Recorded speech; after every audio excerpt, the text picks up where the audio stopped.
Alam niyo ba kung ano to? Ito yung isa sa mga laruan namin dati, hindi pa uso yung mga fidget spinner, mga lato-lato, mga Game Boy at kung ano-ano. Ito na yung mga nilalaro namin dati, lalo na sa school. Palakasan kami ng ganito.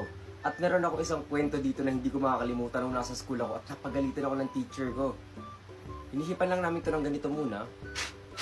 Saka namin papaputukin na parang ganito. Yan. Tapos, ayun na, palakasan kami. Kaya meron akong kwento sa inyo tungkol dito. Game! Nangyari yun nung grade 4 ako. Isang araw ay niyayaya ako ng mga klase ko na lumabas para mag-recess. Ano Enzo? Dito ka lang sa classroom? Tara na lumabas. Oo nga, bili tayo ng pagkain. Kayo na lang muna, inaantok kasi ako eh. Bakit kayo naantok? Nagpuyat ka? Nanood kasi kami ng TV kagabi pa. Late na ako nakatulog. Bakit ka kasi nagpupuyat? Mauna na kayo, matutulog muna ako dito sa classroom. Bilan nyo na lang kaya ako ng pagkain. Anong gusto mo? Pisong palamig, tsaka 2 pisong nilupak. Sige na, alis na kayo. Anong alis? Asan yung bayad mo? Ayaw nga pala, no? O ito, 5 piso yan ha, may sukli pa yan. Oo, bibigay namin sa iyo yung sukli. At umalis na nga yung mga kaibigan ko. Maya-maya ay habang natutulog ako ay meron ako naririnig na malakas na tunog. Ano? Mas malakas sa akin. Pakinggan mo sa akin. Ang lakas naman ng sayo. Ano ba yung maingay na yun? Tutulog ako eh. At lumabas nga ako para silipin. Ano yung ginagawa nyo?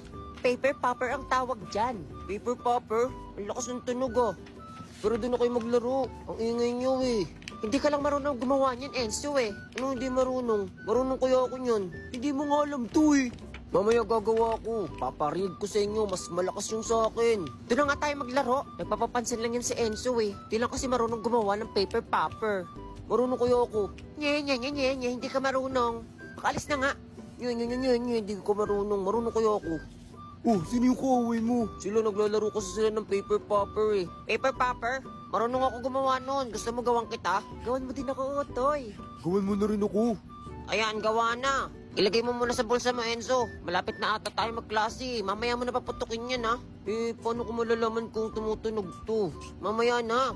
Ayun na si mama magkaklase na. Ano ba naman yun? Ang agad dumating ni ma'am. At nung nagkaklase na ay, hindi ko napigilang paputukin yung paper popper. Nakita ko dun sa labas hinihipan eh. Tapos sabay hampas ng ganito. Sino yon? Eh, Enzo? Bakit ka naglalaro ng ganyan sa loob ng classroom, ha? At ayun, napagalitan ako.